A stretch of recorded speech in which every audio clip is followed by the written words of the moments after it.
No, they them thought to themselves, you are neither a service top nor a top.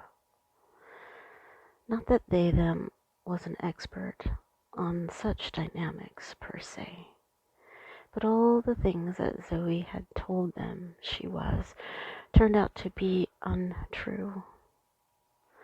All the future faking, including how chivalrous Zoe might be, never quite unfolded. Why would you tell my housemate you were a service top? They thought to themselves. Why is that a pickup line for you? And then rewinding back in time, the answer found its way to the top.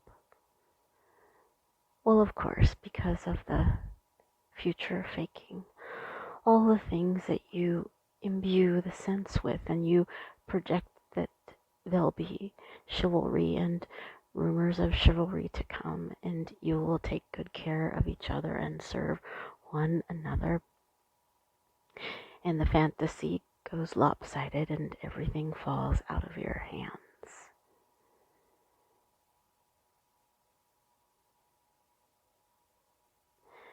Such conversations with Zoe, or any types like Zoe, were more than fruitless.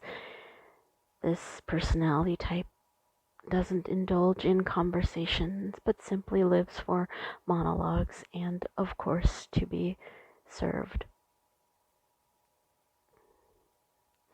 This was no time to think about relationships, but they them had just received a notice on the front door, printed out and everything, which was rare, from the Office of Robotic Solutions.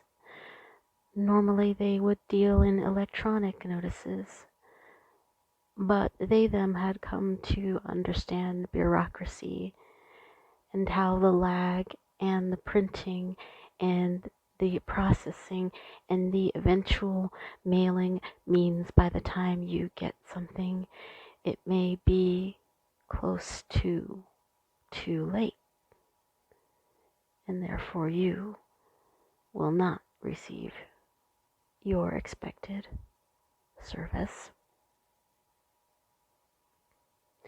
The notification they them received was scolding they them for not checking in with the Office of Robotic Solutions and not working on the device.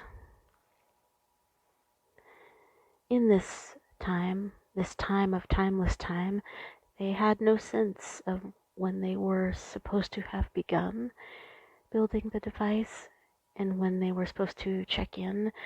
They had received no notification except this random printed notice without a date on it.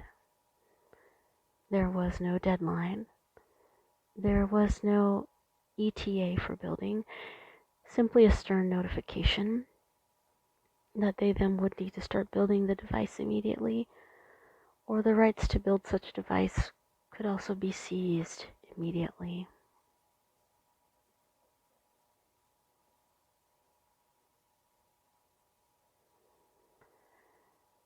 They them couldn't drum up or find the feeling of being deprived of something they had never received.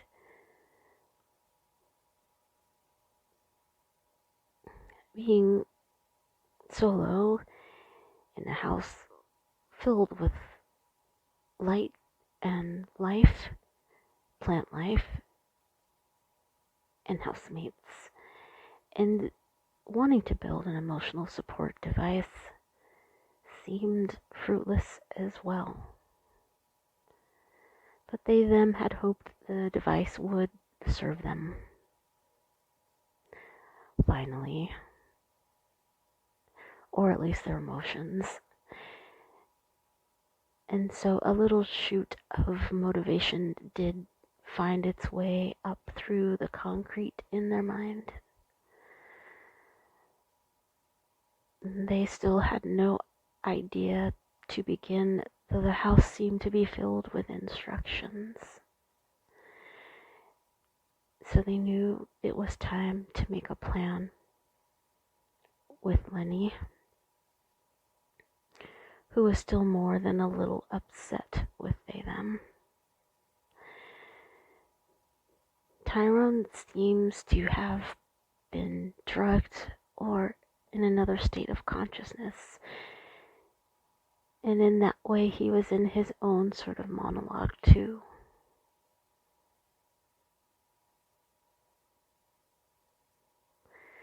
Being of the same tribe, they them had a sense that he would come out and interact when or if it was time. He was eating and he seemed happy enough, although it was quite clear that he could be healthier. But there simply was no space or room to hold anyone's experience but their own.